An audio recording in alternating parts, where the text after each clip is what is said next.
Primeiro que tu tem que pensar que Deus, ele é onipotente, né? Então, ele pode fazer tudo o que ele quiser. Então, ele tem potência ativa. Ele tem potência ativa infinita. Né? Deus não tem potência passiva, né? Mas ele tem a potência ativa de fazer coisas.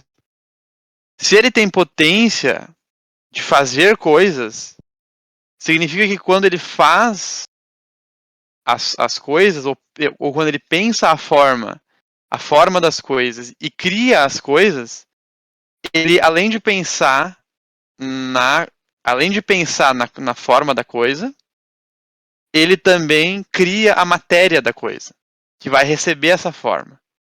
E o que é a matéria? A matéria nada mais é do que potência passiva. Né? Essa matéria que eu estou falando, essa primeira matéria, a matéria-prima. Essa matéria-prima é uma matéria que tem potência passiva infinita. Ela não tem nenhuma forma. Tá? Ela é potência passiva infinita, é a matéria-prima, a primeira matéria de todas. Que Deus usa para começar a plasmar a forma para formar as coisas que existem no universo. Essa matéria-prima.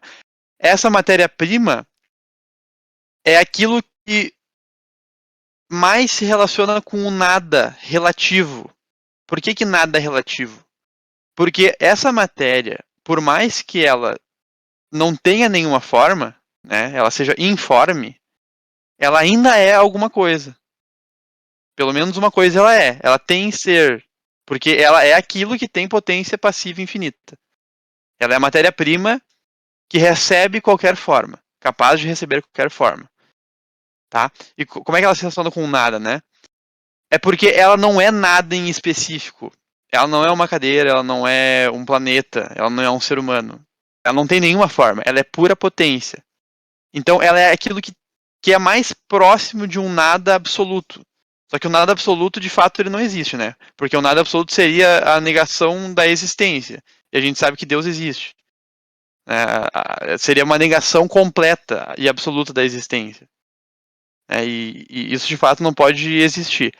Mas o nada relativo, por que ele é relativo? Porque ele se relaciona a alguma privação.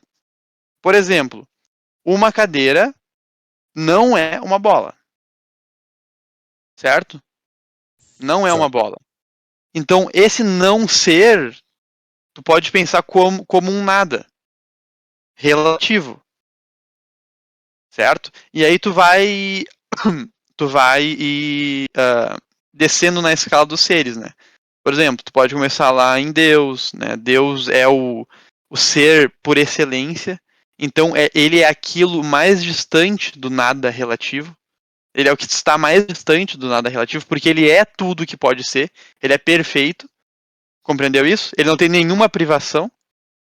Entendeu isso? Sim. E a gente pode ir descendo para os seres menos perfeitos. Né? A gente pode passar pelos anjos, depois pelo ser humano. Aí a gente pode passar pelos animais, pelas plantas, pelos seres inanimados, né? Minerais. A gente vai descendo. E a cada vez que a gente desce, o ser é um pouco menos perfeito. Ele é um pouco mais próximo do nada relativo, porque ele tem mais de nada nele. Porque ele tem mais privações. O ser humano, ele é capaz de, por exemplo, raciocinar. Um cachorro não é. Olha o que eu falei, ele não é. O cachorro não é capaz de raciocinar. Ele tem não ser, mas ele tem um não ser relativo. Ah, Entendeu? entendi. Ele tem um não ser relativo. Qual não ser ele tem? Qual não ser relativo ele tem? Ele tem o não ser racional. Tá? E aí a gente vai descendo. Depois dos minerais, a gente passa para as matérias, até chegar na matéria-prima, que é a matéria primeira, que não tem nenhuma forma, pura potência. E por não ter nenhuma forma, ela é privada de todas as formas. E por ser privada de todas as formas, ela pode receber qualquer forma. E aí, na matéria-prima, tu tem aquilo que a gente pode pensar que seja o nada relativo. Porque ele ainda existe, a matéria-prima ainda existe, tem ser, mas não tem nenhuma forma. Tem potência para ter qualquer forma. Né? E aí tu teria o nada relativo porque simplesmente é privado de tudo. Né? É privado Ele de tudo. Não, participa do não ela que ser relativo. isso, e ela é a coisa mais imperfeita que tem.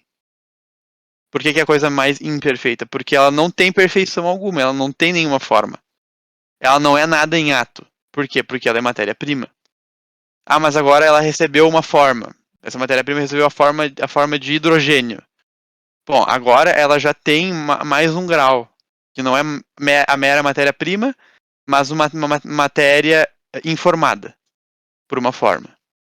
Né? Então já não é mais pura potência, envolve potência e ato. O que eu tava querendo falar sobre luz e trevas aí é que luz é Claro. alguma coisa e trevas também é alguma coisa, né? Ambos são uma coisa. Essa treva, ela é alguma coisa enquanto relativa à coisa, né? Porque ela é uma ausência de ser, certo? Essa trevas que existe relativamente, né? Então, o que dá pra gente pensar é que esse nada relativo, ele é nos seres essa privação. Mas Esse não ser. Ela depende de um ser maior para poder existir, né, no caso. O próprio ser menor depende do ser maior para existir. Mas, olha só, o ser menor depende do ser maior existir. E isso, levando às últimas consequências, significa que tudo depende da existência de Deus. Né? Tudo depende de Deus. Mas, o não ser relativo que algo possui, por exemplo, a cadeira não ser bola, depende do ser cadeira. Entendeu? Por isso que a gente diz que ele é um não ser relativo. A gente não diz que o não ser existe. Absolutamente. Porque o não ser é não ser. Ele não existe. Tá? Mas ele. Oi. Nesse caso, nessa situação, por exemplo, de trevas, de silêncio, de buraco, relacionando com a questão do Santo Agostinho falar que, no caso, são chamadas as pseudo-existências, a treva seria também isso, é uma ausência de luz. De certo modo que vai tendo até que não tem luz, é o contrário de luz. Seria isso? Se por treva tu estiver te referindo a esse tipo de corrupção do ser, sim. A corrupção do ser é isso. Mas eu não vou te dizer com certeza porque eu não estudei Santo Agostinho, então não posso dizer. O que tu queria falar, Gabriel? Não, então, a trevas ela é um não ser relativo em relação ao ser, né? À luz. Mas em si mesmo ela é o nada, é o não ser absoluto. Em si mesmo, olha só, ela não existe por si. Ela existe em outro. Tá? Ela existe enquanto uma ausência. Né? Essa é a existência dela. Ela é uma corrupção de algo que existe. Ela é uma corrupção do ser. Uma privação do ser. Tá? É por isso que a gente diz que esses seres são menos perfeitos. Em Deus não há privação alguma. Ele é um ser por excelência. Ele é um ser por excelência. Ele é um ser perfeito porque ele... Tudo o que havia para ser atualizado em Deus já foi atualizado. Sempre foi. Né? Porque ele é puro ato. Boa noite. Não tem o que avançar em Deus, digamos assim. É que nessa situação da luz e trevas, por exemplo, não tem uma substância da treva, né? Tu vai ter uma ausência da substância da luz, que aí é uma Não, luz. exatamente. Não tem uma substância da treva porque ela não é uma substância. Certo? Ela é uma privação na substância luz. A maldade Entendeu? seria um exemplo disso? Até porque tudo aquilo que é substância foi criado por Deus. Né? Deus criou Deus criou todas as coisas e todas as coisas que ele criou são boas, né? Eram boas quando ele criou. E se alguma coisa possui livre-arbítrio e é capaz de corromper-se, isso não muda o fato de que quando ele criou aquilo é bom. certo? Porque aí o que vai acontecer é uma corrupção. O ser humano corrompeu-se. Porque Midori, esse é que é o argumento do Santo Agostinho, pelo menos até onde eu entendi, ele faz essa mesma observação, que o mal ele não existe em si mesmo, né? Que ele é justamente a corrupção do bem. Tu vai escolhendo um bem menor até que não tem mais bem na tua ação. Pelo menos na verdade, até aquele que age mal busca um bem aparente. Até quem age mal, né? Essa tentativa de buscar o bem é uma certeza assim na ação do ser humano. A gente sempre busca um bem, mas esse bem pode ser aparente. A gente pode estar enganado sobre aquilo ser um bem mesmo, né? Mas a gente é movido por essa busca do bem. Então, por exemplo, alguém que se mata acha que matando-se vai estar atingindo um bem quando faz isso, né? Só que ela tá enganada, né? É um engano, um erro.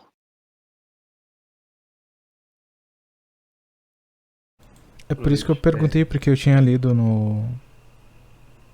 no Cristianismo Puro e Simples que não tem como o mal existir, né? Absolutamente não.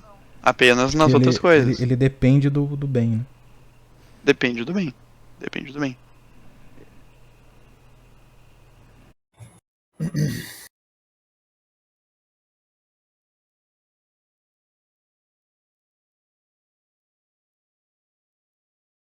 Então, essa discussão que vocês estão falando ali do nada relativo e do nada absoluto, ao meu ver, ela pode ser reduzida à discussão do ser e do não ser.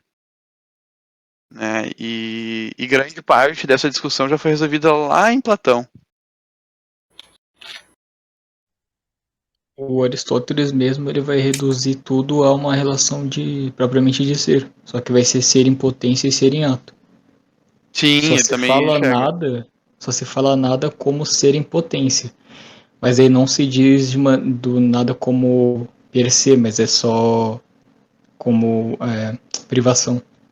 Então daí só Exatamente. existiria o ser ou em potência ou em ato. Uhum.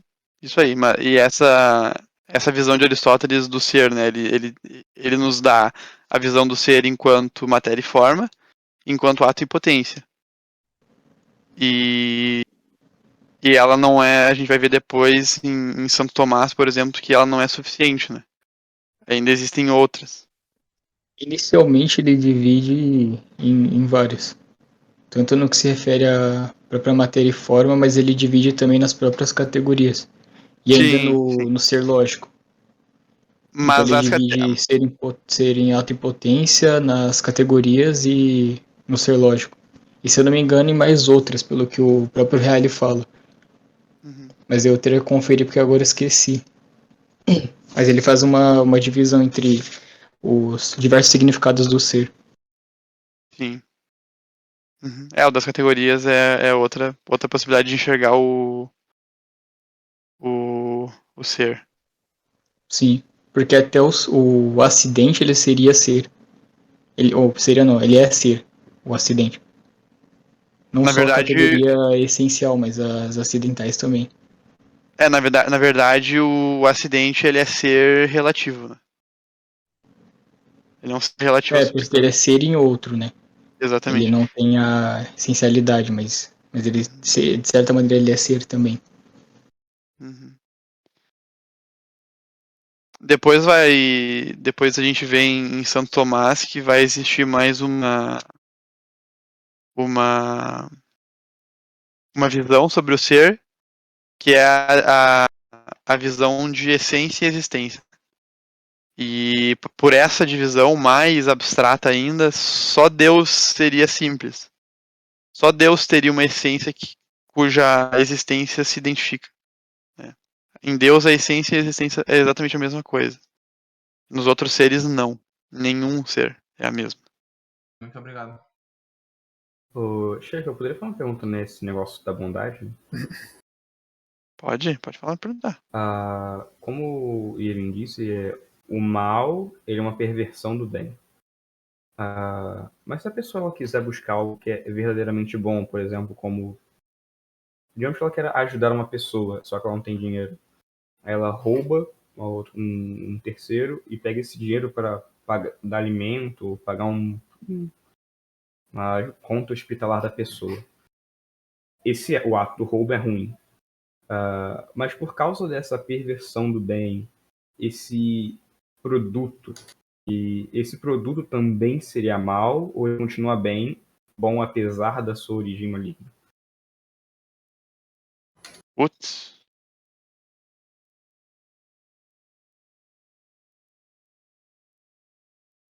É que ficou meio confuso pra mim exatamente o que ficaria bom ou mal nesse teu Então exemplo. a pessoa quer fazer algo bom, só que ela Quer usa ajudar o o mal para próximo. atingir isso.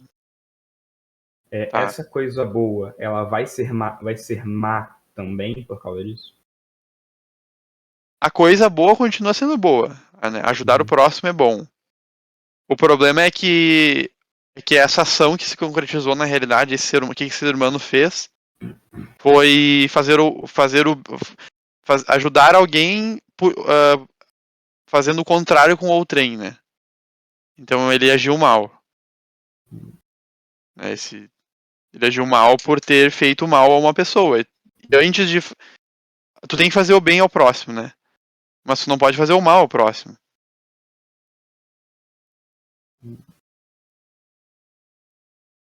Ok, obrigado. Então, do meu ponto de vista, eu diria que esse conjunto de ações seria, nesse caso, não é um caso, eu roubei um clipe para salvar a humanidade. Porque eu acredito que exista algum grau aí de sensibilidade nisso. Não dá pra definir exatamente. Quebrei a janela do carro pra salvar o cachorro. Exatamente. Tem essas questões, né? Mas tô falando de uma questão realmente má. O cara roubou uma pessoa. De maneira grosseira, de maneira má mesmo. Porque ele queria ajudar uma outra pessoa. Do meu ponto de vista, esse conjunto de ações é um conjunto mau, que não deveria ser feito. A pessoa deveria procurar alguma outra maneira de ajudar a outra pessoa. Não roubando o outro.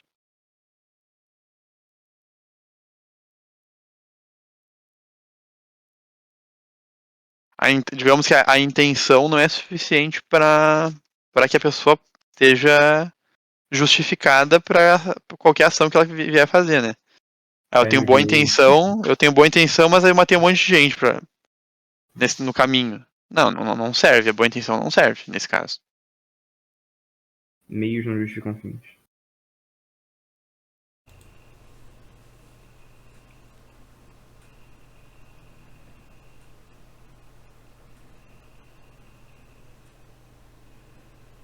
Até porque a intenção não importa quando você fez já a ação, né? Não, a intenção tem o seu peso. Tem a sua importância. Mas não no mundo material, no caso, né? Que eu quero dizer. Tipo, eu tenho. No mundo material, não. Eu posso ter a intenção, mas eu não fiz nada. Então, foda-se. Não, mas é que a gente tá tratando de uma ação que foi feita, né? Uhum. Então, analisando a intenção dessa ação que foi de fato feita.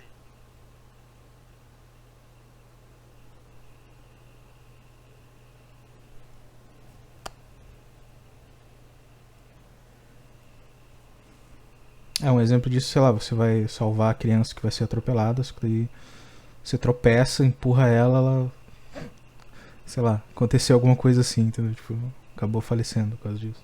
Mas aí é um acidente, né? Querendo ou não, não se sabe, né? Se você não tivesse... Não, do jeito que tu colocou. Do jeito que tu colocou foi um acidente.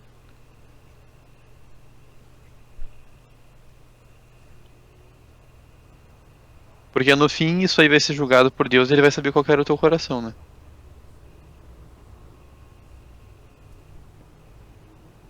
Sim, no caso o que eu quero dizer é que a ação foi boa, né? Não tem como você querer salvar alguém ser uma coisa ruim. Quer dizer, dessa forma que eu botei. Tipo, tentou salvar a pessoa e tal.